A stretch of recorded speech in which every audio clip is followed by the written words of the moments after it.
सारी चूड़ियां फटाफट बिक जाती हैं। आज तो सारी चूड़ियां बिक गईं। कुसुम और बच्चे बड़े खुश होंगे जब उन्हें ये पता चलेगा कि मेरी सारी चूड़ियां बिक गईं। ऐसा करता हूँ, मैं बच्चों के लिए खिलौने ले लेता हूँ। बच्चे खिलौने देखकर बड़े खुश होंगे। और हाँ, कुसुम के लिए एक साड़ी ले लेता हूँ। उसे बहुत दिनों से दिलाई भी नहीं है। वो देखेगी तो बड़ी खुश होगी। भीमा घर पहुंचकर कुसुम को आवाज देता है। कुसुम, जल्दी आना, तो बहुत अच्छी बात बतानी है। अरे क्या हुआ, आज तो आप बड़े खुश नजर आ रहे हो, क्या बात है? भीमा कुसुम को बताता है कि उसकी आज सारी चूड़ियां बिक गई। अरे ये तो बड़ी खुशी की बात है। भीमा कुसुम को सारी कमाई दे देता है। इतने सारे पैसे देख कुसुम बहुत खुश होती है।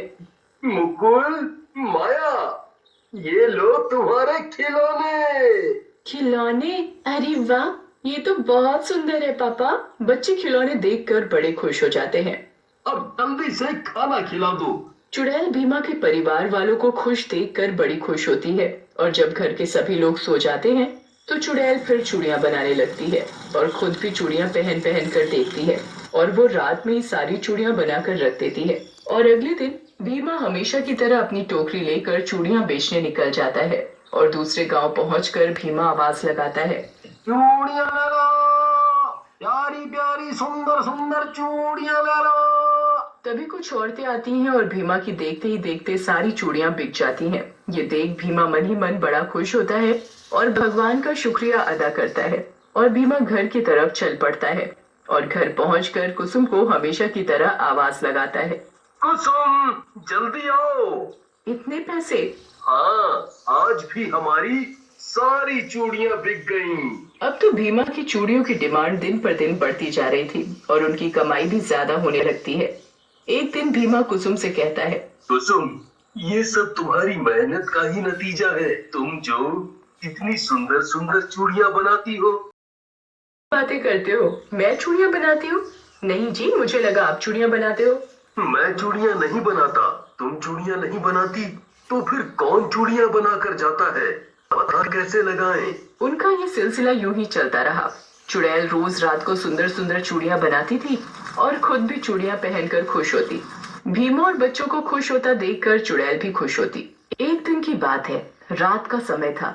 चुड़ैल चूड़ियां बनाने में लगी हुई थी, तभी मुकुल को प्यास लगती है और वो अपनी माँ को आवाज देता है, माँ, माँ, मुझे प्यास लगी है। कुसुम मुकुल की आवाज नहीं सुनती और मुकुल अपने आप पानी पीने चला जाता है और वो देखता है कि उसके दूसरे कमरे से चूड़ियों के खनकने की आवाजें आ रही हैं और मुकुल दूसरे कमरे में चला जाता है और वो वहाँ देखता है कि एक डरावनी चुड़ैल चूड़ियां बना रही है और वो देखकर डर जाता है और जाकर अपनी माँ को उठाता है। माँ, माँ उठो, माँ उठो। पर कुसुम गहरी नींद की वजह से नहीं उठती और मुकुल चुपचाप अपनी जगह पर सो जाता है। और अगले दिन, माँ, माँ, पता है रात को एक चुड़ैल आंटी हमारी चूड़ियां बना रही थी। क्या बोल रहा है? चुड़ैल, वो भी हमारे घर में? कुसुम मुकुल की बात पर जरा भी विश्वास नहीं करती है। रात होती है और घर के जब सभी लोग गहरी नींद में सो रहे होते हैं, वो दिन में तो किसी को नहीं दिखती थी पर रात को वो अपने आप को छुपा भी नहीं सकती थी। आज तो मैं ऐसी चूड़ियां बनाऊंगी कि लोग देखते ही रह जाएंगे। चुड़ैल चूड़ियां बनाने में लग जाती है और चूड़ियां बनाते बनाते उसका मन होता है कि वो भी अपने पूरे हाथ भरकर चूड़ियां पहने और वो हाथ भरकर चूड़ियां पहन लेती है और खुशी के मारे नाचने लगती है और फिर चूड़ियां बनाने लगती है। तभी भीमा को चूड़ियों की आवाजें आने लगती हैं और वो कुसुम को उठाता है। कुसुम, उठो। क्या है, इतनी रात में क्यों जगा रहे हो? इतनी अच्छी नींद आ रही है और तुम मुझे